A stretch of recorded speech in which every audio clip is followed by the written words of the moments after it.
Дорогие друзья, сегодня снова в Каменном зале, в преддверии Дня театра, мы поговорим о поэзии. Но мы поговорим о поэзии с удивительным человеком, очень близким к театральному искусству. У нас в гостях Елена Шаврук. Леночка, мы на прошлой программе задели мельком такую чудесную тему, здравствуйте, задели такую тему волнующую, как поэзия наших украинских поэтов, поэзия слова, поэзия духа и, можно сказать, даже подвиг.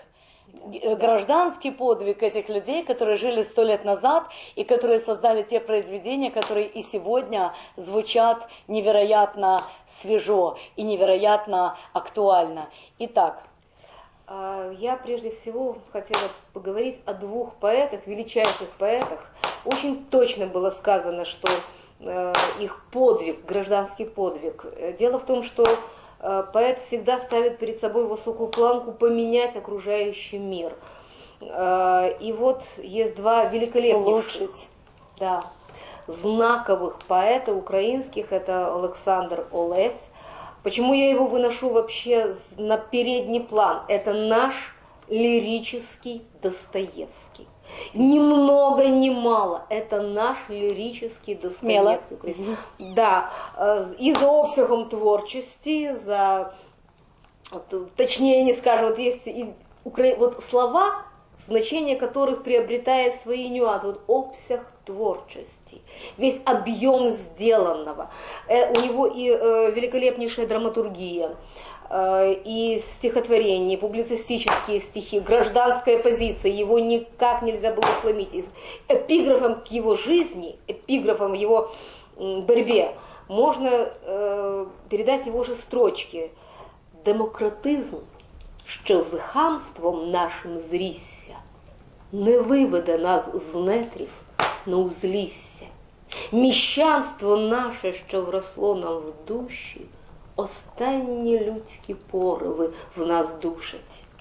Вот это его, он все время боролся с мещанством в душах, понимая, что отсюда, к сожалению, берет начало все то нехорошее, что есть в нашей жизни. И поэтому я бы хотела нашу встречу начать с его стихотворений. И, конечно, одним из тоже эпиграфов к его творчеству, к его жизненным позициям может быть его стихотворение «С журбою радость обнялась». Ой, давайте, да, хорошие. «С журбою радость обнялась, в сльозах, мов в жемчугах, мій сміх, і з дивним ранком ніч злилась, і як мені розняти їх, в обіймах з радістю журба. Одна летить, друга спиня, і йде між ними боротьба.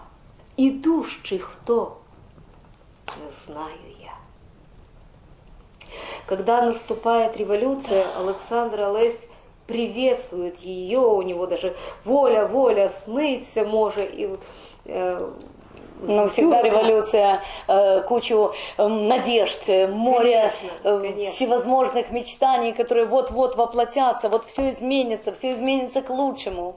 И вот так известно то, это. что начало уже потом происходить, влечет цикл следующих стихотворений, после которых он потом принял решение эмигрировать. Ну, толчком к эмиграции была гибель его друга во время революции, когда они попали в облаву, они были в гостях у друга, и он вышел за стихами в соседнюю комнату, в этот момент туда попал снаряд, и друг погиб как раз.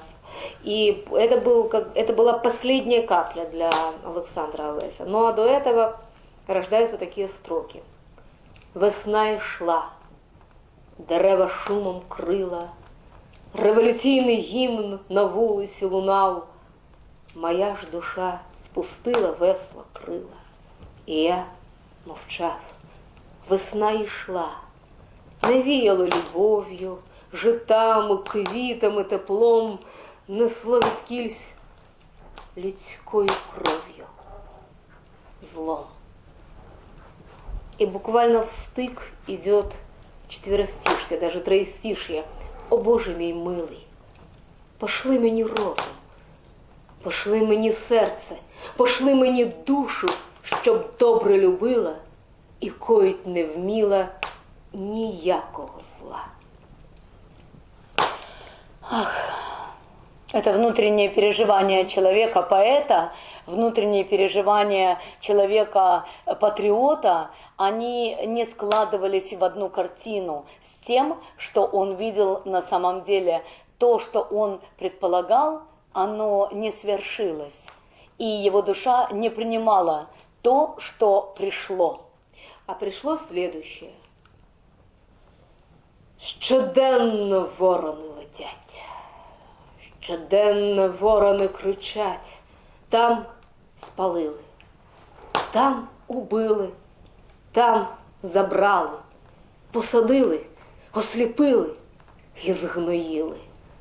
Кра, кра, кра, в хаті холод, в шлунку голод, а з попом із хату в хату ходить смерть дари збирати. Піп з кишенею пустою, смерть вмирає під вагою. Чорт на скрипці ззаду гра, топче трупи. Кра, кра, кра, що ж ви дивитеся, плачте.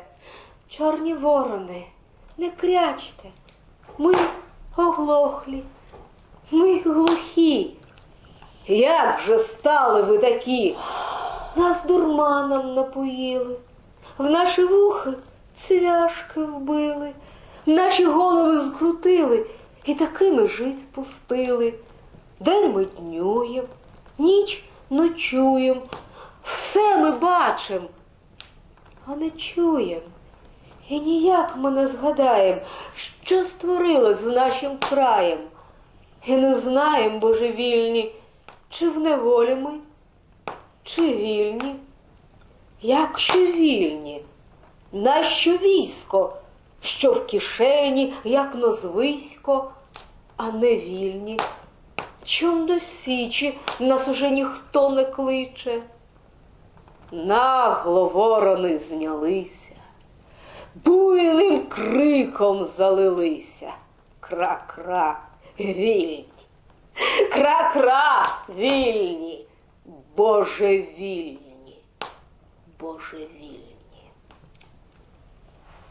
Невероятно. Вы знаете, я почему-то почувствовала себя революционным подпольем. Ну вот у меня действительно, может быть, рассказ ваш о том, как погиб его друг, и вот эта вся вот еще ячеечная, так сказать, жизнь. А может быть то, что сейчас тоже такое странное время, когда люди вроде как вильны, а они совершенно не могут, Боже, вильны. И вот состояние, кстати, с ковидом, когда в стихотворение, что ходит священник, да, вот насколько сейчас это мурашки по коже создает, насколько сейчас смерть стала прибыльным бизнесом, даже это сочетание мурашки по спине. Ну, то есть невероятно, как удивительно эти стихи сегодня живы. А вы их слышали, господа? Вы же их не слышали. Вот для этого есть мы. Чтобы вы услышали действительные стихи действительных, удивительных поэтов України. Поетів-борців, дійсно героїв України, тому що вони боролися за людську честь, дійсно за честь, за гідність, а починається вона ось тут. Вона ось тут. В душе кожного, в серці кожного. І дивіться, як пролунає вірш, теж без назви. Поставте келихи і оргії спиніть. Вінки з голов своїх заквітчених зірвіть і мовчки в траурі схиліться на коліна. Вона в труні лежить, прекрасна Україна. Лежить, немов жива, ще тепла на столі, стражданням на вустах і кров'ю на чолі. Поставте келихи і оргії спиніть, і мовчки з журами за марами ідіть, бо диких оргій вам простить вона не схоче. І коли б ви вночі відкрили б очі, то в білім савані угледіли б її, стражданням на вустах і кров'ю на чолі. Невероятно. Да. Не просто так його було відштовхнуто від спілки еміграційних поетів. Він казав правду, він писав правду. Он обличал. Неудобную для людей. Неудобную, Неудобную. Безусловно. І от стою, дивлюсь на вас з докором, а душу біль і жах пройняв. Я вам повірив, аматорам, і гру бурнею уявляв. Рубались, сіклись, кололись, упавши ворога кляли. І знов то левами боролись, то сльози жалібно лили, вразили ви мене до краю. І всі зосталися живі. А я в муках умираю, а я тону в своїй крові. Боже, даже огонь сегодня невероятный в камине. Вы знаете, насколько живой огонь в нашем камине? Я слышу. Он настолько, эта тема вот сейчас беспокоит, настолько эта тема в сердцах, что даже огонь отвечает вашим строкам. Ну, это строки Александра Олеся, которые всегда... Я имею в виду, что Александр Олесь прочитаны. сейчас наверняка здесь. Вот есть такое состояние души, а особенно нетленной, души вечной, души гениев, что они имеют такую возможность посещать нас через время, через века, и они иногда находятся здесь. Абсолютно согласна с вами. Я его действительно ощущаю как живым человеком. Вот тоже стихотворение о его восьмистишье, о его позициях. Я ніколи не був шантажистом, паразитом, хвальком, брехуном, ні старим, ні малим журналістом, що роздовбує смітник пером. Я з потворами тільки змагався і самотнім лишився в борні. І за плаць, де я кров'ю вмивався, доведеться платити мені. Вы знаете, за его сбирку Перезова, вот его газету в эмиграции, журнал закрывали. А как еще может быть, если он писал, посмотрите, как это прозвучит сейчас, из збірки Перезова. Державні місії, контроль, комісії, пилати, дипломати, вся Україна тут, вся сіль кооперації, торгівлі, спекуляції, шакали, зубоскали. Європа аж тріщить, лопочуться, збираються, прощаються, вітаються, стривають, виряджають, а ввечері вино. Нічого не закуплено, козу впівбоку луплену, для втіхи на потіху додому привезуть, а там десь на позиції, без зброї, без муніції, у полі, босі й голі, вмирають козаки. Вообще просто мурахи по телу. Я тогда давай... Его бы и сегодня закрыли, вы знаете? Да сьогодні не просто закрили.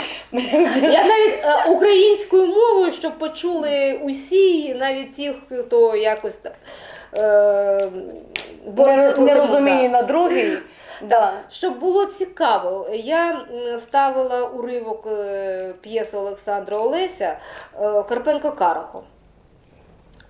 І коли була на 3-му курсі режисурі. І коли почули, в нього є дивна п'єса, вона називається «Патріот». Там сюжет такий, що никчема та бездара 50 років на прізвище Кресало одружився з дочкою заможного крамаря. І весь його патріотизм у тому, що він всіх змусює писати українські вірші, щось оповідання, хоча люди до цього не мають хисту. І нормальну роботу він просто руйнує. Він руйнує нормальне життя. І ось взяла уривок. Тобто патріотизм тут висміює Олександр Олесь не просто патріотизм, так, а Перегибы, которые показной. ничего общего не имеют с патриотизмом. Показной такий, щоб показушно, ось дивіться, який я патріот, і щоб з цього знімати слів. Гроши. І гроші. І коли побачили репетицію, запитали, що за одесит це написав? Це може хтось з ваших там одеситок, Мацковських. Кажу, ні. У 1910 році це було написано Олександром Олесем, українським класиком, між іншим татом одного з наших видатних героїв України, який в 1942 році було розстріляно німецькими загарбниками. Так, він був батьком...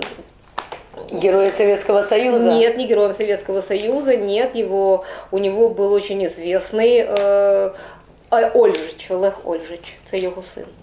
Це син Олександра Олеся. Надо же, как изменилось.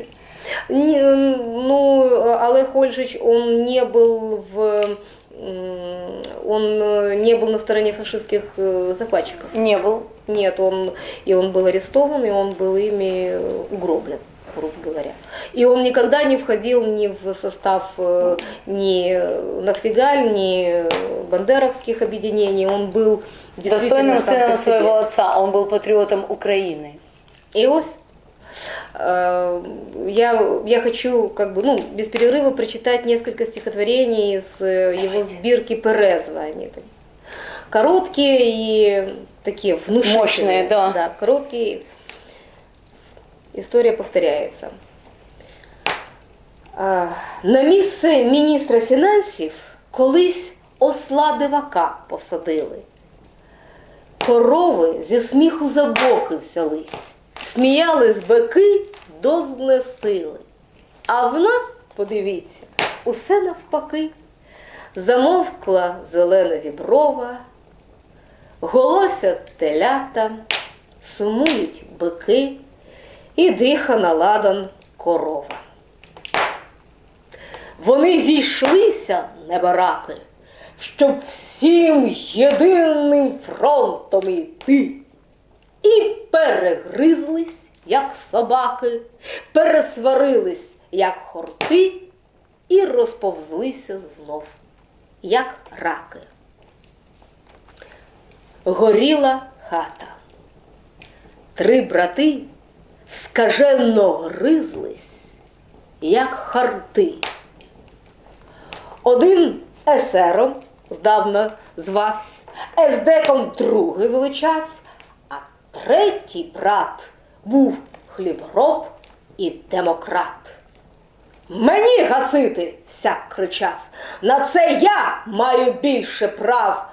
За мною народ, за мною земля, чому стояти мушу я? Куди? Не лізь, бо придушу, я сам пожежу потушу. Горіла хата. Вже давно згоріло в неї все майно. Згоріли стелі, дах згорів. Вогонь вже стіни охопив, а 3 брати скаженно гризлись, мов хорти. Гасіть разом, вівця кричить. Але в ту мить упали стіни. Дим сховав усіх, хто голосно кричав. Вівця ж упала й помолилась, що не людиною народилась. Весь вік прожив ти в Петрограді. Коли ж додому повернувся, були ми дуже-дуже раді. А ти міністром обернувся. Ти вірний, чесний по натурі. І я це щиро говорю.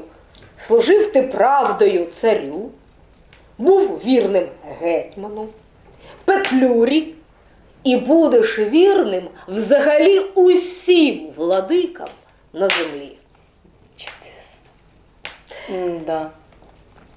Чарівна, як сонце, і легка, як хмарка, з пасом дипломата їде куховарка. Мабуть, менше неї я зробив для краю, бо я пішки лісом за кордон тікаю. У салон вагоні їде куховарка, візаві посол наш, ковбаса та чарка. Глянеш на обоїх, чом тобі не пара, чом тобі посол наш гірше куховара? Хорошо. Он с большим юмором и иронией, он так интересно мог подколоть. Да, не просто ж так закрывали его сбирку Перезва. Это... Да, далека. Как она возникала даже тогда, когда, казалось бы, мы новый мир построим, да? Да, Еще да. звучал такой чудесный призыв. А оказывается, видите как, он уже тогда видел все неправильное, то, что росло криво, Да, и он это да. высмеивал. И вместо того, чтобы убрать то, что криво, убрали его. К сожалению, к сожалению. Вот, кстати, тоже одно из моих любимых его стихотворений.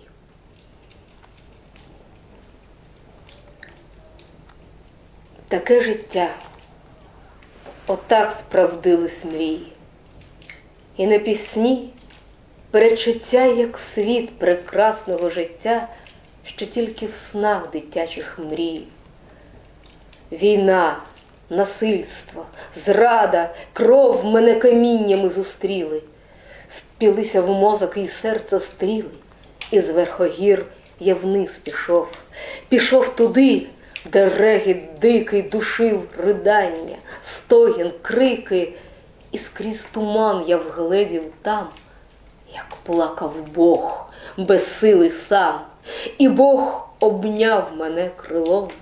І вийшли ми змагання повні, і вдвох боролися зі злом, і оба впали непритомні.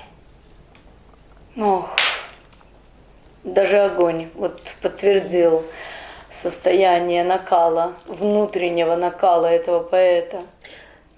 Де квіт життя, де гомін, рух, де дуже порови, змагання, умер великий творчий дух, воскрес маленький руйнування.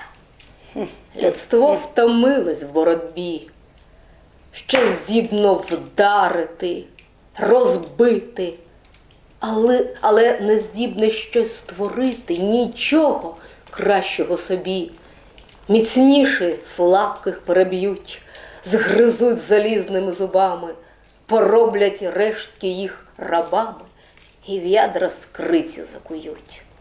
Я, к сожалению, сейчас у меня, я не люблю что-то вспоминать в кадре окончания, но вот даже этих 3 строчек, там окончание совсем трагическое, достаточно для того, чтобы увидеть, з чим он боровся. Я з потворами тільки змагався. Ось ці потвори. Ані робітництва, ні панства. Маленькі, дрібні куркулі. На смітник цього громадянства він викинув перли свої. Давно вони їх позбирали. І бавились навіть тишком. Хоч би вони словом сказали про тих, хто лишився жебраком. Однако. И вот опять одно из его стихотворений оказалось просто пророческим про себя. Як жити хочеться, незгадано, безмірно. Не надивився я ні на зелену землю, ні на далекі сині небеса. Я не наслухався ні шуму рік глибоких, ні шороху лісів дремучих темніх, ні голосу пташок, що восхваляють світ. Я все життя горів на вогнищі людському.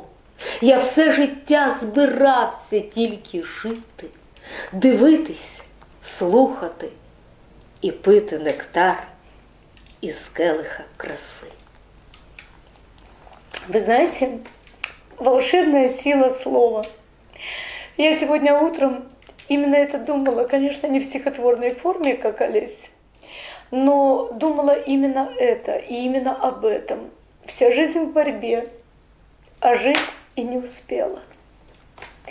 И действительно хотелось бы пожить, не думая о том людском беспределе, который эту жизнь превращает в борьбу. Я думаю, Риточка, что тут у нас с вами есть одинаковое ощущение жизни, когда вот даже самое простое, зимняя сказка за окном, да, снег, великолепно, прекрасно, это уже, а ты смотришь на эту зимнюю сказку, и вместо того, чтобы думать о том, как бегать по снегу, кататься на санках, пройтись, ты думаешь о том, что здесь, вот в этой вот зимней сказке, кто-то сейчас замерзает. Кому-то холодно, у кого-то нету крыши над головой. И вот поэтому мы с вами не можем спокойно здесь жить. Именно поэтому мы... Но мы нигде не будем спокойно жить, где есть такие моменты, о которых душа, в общем-то, кричит. Абсолютно. Просто уже мы с вами находимся на том рубеже жизни, когда ты смотришь за окно, и ты хочешь, чтобы не вот только в твоих стенах была вот такая вот гармония, чтобы там это было тоже. И ты пытаешься, очень чтобы хоть как-то, чтобы законодательная база по возможности максимально... Останется всегда чудесная фраза «А судьи кто?». И эта фраза пока есть, и пока она не выйдет из нашей жизни, законодательную базу, к сожалению, не поменяют лицом к людям. Ее поменяют, может быть, где-то какими-то там кусочками, и то в силу того, что мы все-таки должны хоть как-то быть похожи на правовое государство. Поэтому, может быть, как-то европейское, мировое право, они где-то какими-то отголосками повернут все-таки немножко наших законодателей лицом к людям.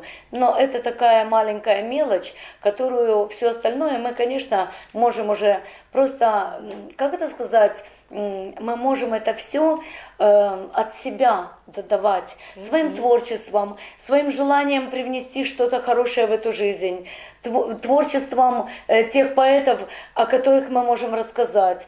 Мы можем задуматься, заставить людей о ценности этого момента, о ценности этой земли, земли, которая дает вам жизнь, земли, которая нуждается в вашей защите сегодня. Уже, сейчас, чтобы не наступило холодное завтра, чтобы не наступило голодное завтра. Хотя мы, если честно, к сожалению, очень близки к этому завтра, как никогда.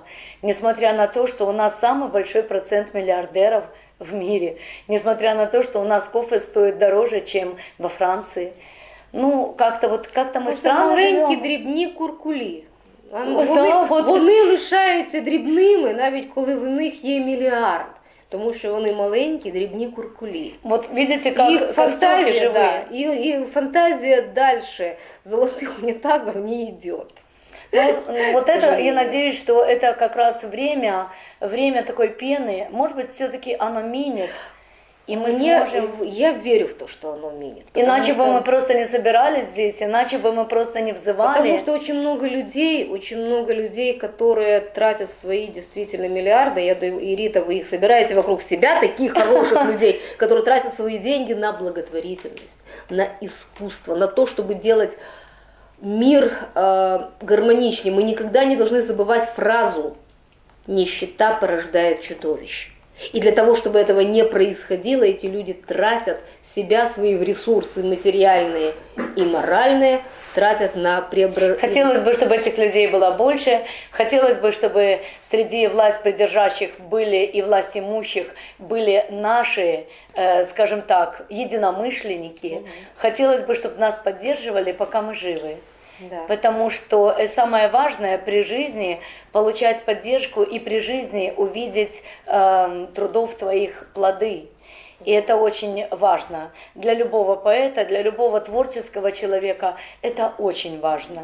Огромное спасибо. Есть у нас что-то еще на сегодня? У нас есть еще великолепный, один з найвидатніших поетів – це Богдан Ігор Антонич. Лемок за походженням, але людина дуже глибока, вишукана. Його поезія – це майстерність, талант та вишуканість. Я его в свое время назвала наша украинская Цветаева по глубине массивного, вот, по массивному Даже так? творчества. Он также эмоционален? Он также эмоционален. Он по-мужски, конечно, по-мужски эмоционален, по-мужски глубок, философичен. И это наше достояние. Я вообще считаю, понимаете, я просто сегодня хотела поговорить о тех поэтах, ради которых нужно выучить украинский язык для того, чтобы их читать в оригинале, чтобы слышать музыку стихотворения. И можно потратить средства для того, чтобы переводить на все языки мира, потому что глубокая мысль, красота стихотворения и, безусловно, совершенно четкая позиция человеческой личности в этом мире. Его переводили при жизни на какие-то язики? Я думаю, що навіть не встигли його перекласти, тому що він прожив тільки 29 років, він народився у 1909 році. До речі, в мене був такий дивний, з ним дуже дивний роман, у мене був з Богданом Ігорем Антоничем. Мій перший концерт за його творами, за його віршами був у програмі «Воскреслі імена» в Одеській філармонії, який відбувся саме 9 березня. В этом году? Ні, в 2009 році.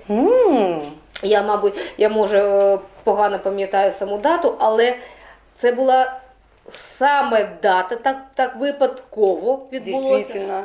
Саме дата його народження. И это почти столетие, это фактически столетие. Не майже століття, так, 100-річчя з дня його народження. І ось в мене відбувся, це був мій перший концерт за його творами. Очень интересно. І коли я була на концерті за його творами у Києві, півроку після того, його проводила Лемківська спільнота, і ось Лемківська громада, представник громади вийшов на сцену і сказав, що ось вперше в Україні пролунали вірші. Я хотіла сказати, що, знаєте, не вперше в Одесі пролунали. Вот видите, как свободная Одесса, в Одесі пролунали. Вильна, Одесса, она всегда была вольнодумцами богата. Вот я предлагаю послушать сейчас музыку, соприкоснуться с творчеством Богдана Игоря Антоныча.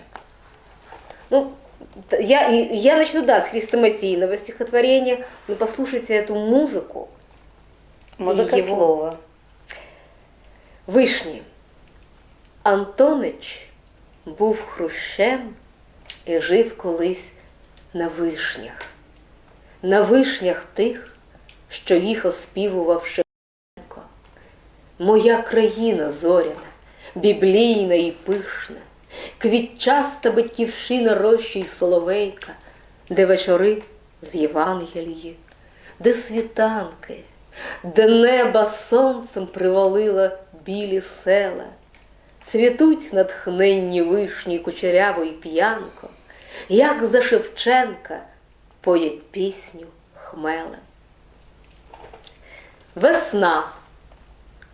Росте Антонич, і росте трава, і зеленіють кучеряві вільхи. Ой, нахилися тільки, почуюсь найтайніші з усіх слова.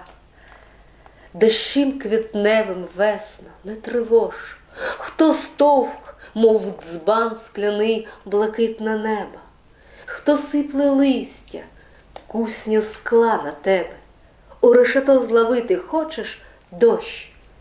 Всіх найтайніша мова гайова, в рушницю ночі склав хтось зорі кулі, на вільхах місяць розклюють зозулі. Росте Антонич і росте трава. Ой. І так, один з найулюбленіших. Любов. У правилі математичним світа задушки викинана невідома, незнаний косінус днів наших літа. В далекій подорожі, навіть вдома, дарма шукати слів її німих. Коли, здається, пустку переміг, приходить тиха, наче ніч утома. Усміхнені, штудерні тріолети, мов лід холодні, кажуть нам даремно, вмовляють, що любов – це річ неземна. Ох, де ти є, незнана, о, де є ти? Чи кинув хтось на тебе анатему? Чи, може, винайшли тебе поети, щоб для своїх сонетів мати тему?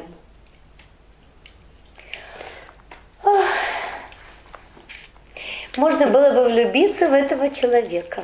Ну, не просто влюбив, я навіть взяла з собою книжку, де його портрет, він вже прожив лише 29 років. І за цей короткий строк він зміг написати, ну, на всю рівні жизнь. Всесвіта. И у него огромный вклад в поэзию, огромнейший.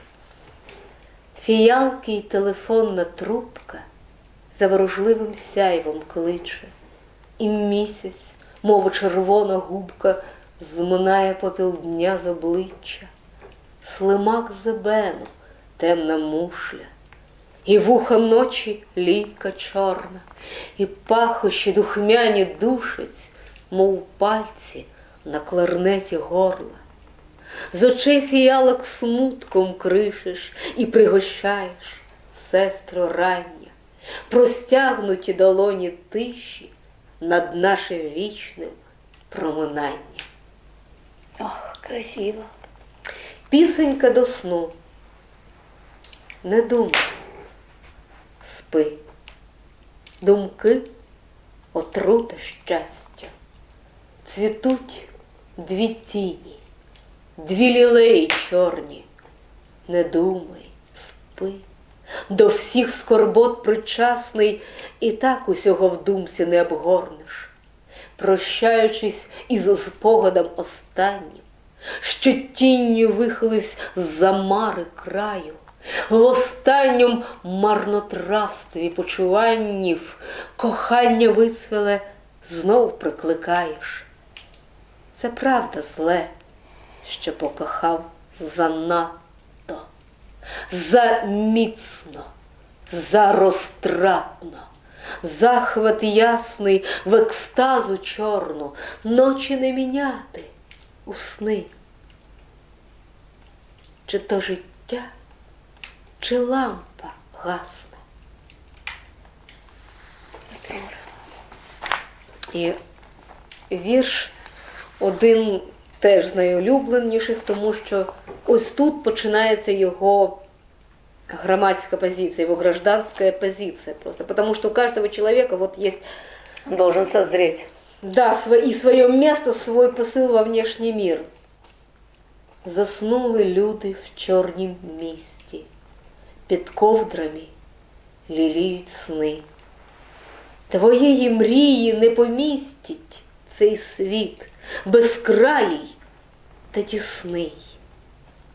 Замовкли голоси охріплі, і спокій крила розтина, і північ зерна маку сипле, та не для тебе тишина. І ось дрібній чорнявий хлопець підніс долоні до чола. Ні, суті світу ти не схопиш, не вирвеш віршем корень зла. Он ощущал это. Ну, все поэты немножко провидцы. Да, он ощущал. Хто ж потребує слів твоїх? Чи той, хто важить хліб і сіль? Чи той, хто відсотки рахує? Чи той, хто безсонну ніч бунтарські зазиви друкує? Чи той, кого гарячка палить і з голоду запеклий вже? Чи той, хто чорні тюрми валить, чи той, хто тюрми береже? Питання, на яке немає відповіді. Візник широковішки підносить ніч і млі сувої. Підходить хтось до твого ліжка і стукає над головою. Буджуся, відкриваю очі, під віями ще сну останки, не розумію, хто морочить. Адже ж далеко ще до ранку, підводжуся, питаю, кличу, а зуби з жаху дзвонять. Хто ти? І чую холод на обличчі та осоружний дух мертвоти. Зриваюся, беру пістолю, кричу: пропадь, розвійся, щезні, а ні, то кулями проколю. Та він, мов хмара величезний, і пухне, мов пухир надутий, аж німо кам'яніє погляд, щоби останній раз майнути, і розпливається в непрогляді. І вже не бачу більш нікого. І знову ніч така, як кожна, лиш темрява, лиш миші шорох, але заснути вже не можна. І маю сильну постанову забути те, що раз проклято, щоб за дверей не вийшов знову в ніч темну вбитий провокатор. Интересно, да. До речі, його родина має дуже дивну та, Историю? скажем так, история, которая вот именно украинских семей Западной Украины, потому что в первый раз, коли Україна була частиною Відня, Австрии, Австро-Угорщины, они бежали, спасаясь от преследования жандармов. Потом то же самое от других. В общем, Это в его биографии, да, все это было? Да, в зависимости от того, куда переходила часть страны, западная, вот, паны дерутся, у крестьян чуб трещит. Это, видимо, из той серии. Что бы там ни было, а главное были люди, которые попадали под раздачу, то одних, то других. Вот, кстати, тоже, опять-таки, одно из моих любимых стихотворений, которое называется «Манифест сердца». В ответ Владимиру Маяковскому. Рубаєте словами, мов сокирами, грімки, могутні виголошуєте, як А, Б, але своє закляте серце щиро. Чи не обрехуєте ви самих себе? Вставляєте сучасний світ під ваших віршів дуло, говорите: ми вістуни грядучих бур. О, не такими вже вітрами дуло, і не такі вже тарани вдаряли в мур. Ви кричите: за нами б'є столунний тупіт тупо в тротуар, туман підводиться кривавий з поля. Що ж вам на те? Це блеф, уяви гра, провиддя це пусте, це вакханалія розхристаних примар. Не так народжується правдива воля. Поставимо, одначе, справу грубо, без алегорії, просто з мосту, без ослов. Коли стає кобила історії дуба, то ви її хвостом одягаєте ви порожнечу в милозвучних слів тріко, махаєте поемами довженними, годинними та промовляєте: крові, в крові, кров'ю, крові, кров, я інший покладу закон, право на щастя людини, право любити. Когда написано было это невероятно. Когда это было написано? Це десь у 20-х роках минулого сторіччя. Вы посмотрите, какая перекличка имен. Вы посмотрите, как оно сегодня перекликается с сегодняшним днем. Потрясающе, невероятно. И вот из книги «Зелена Евангелие» мне иногда кажется, что человек, да ну, многие об этом говорят, и это ощущение просто приходит, мне кажется, просто об этом говорят очень многие великие люди, что человек уходит с этой земли в тот момент, когда он дорастает до Божьего Царства. И вот его книга «Зеленое Евангелие» – это то самое прибежище, гармония Господа, в которую Он нас погружает. Я боровся із Богом завзято, не хотів похилити стрункого чола. О, життя мого щедра розтрата, пишна гордість мене за собою вела, пишна гордість, зухвала та сміла, охопила мене, обіймала в кліщі. Я співав боготворення тіла та благав його, визволь мене від душі, лиш на власнім безумстві опертий. Я бажав увесь шлях перейти, тільки сам, без хитання в наближенні смерті. Навіть небо відштовхував, п'яний життям, а сьогодні я спілий, мов літом. Покінчив молодече штукарство та герці, погодився із Богом і світом і знайшов досконалу гармонію в серці. І ось такий вірш «Дові дві дороги». Сколько лет ему было, когда он написал вот то, которое сейчас прозвучало? Удивительное такое откровение. Він взагалі помер у 29 років. Это было, видимо, перед уходом. Да, це невдовзі до того, як він пішов з життя, це останні його збірки. Далекими шляхами я шукав тебе, мій Боже. Вітрив, питався рвучих, швидкокрилих, де є він?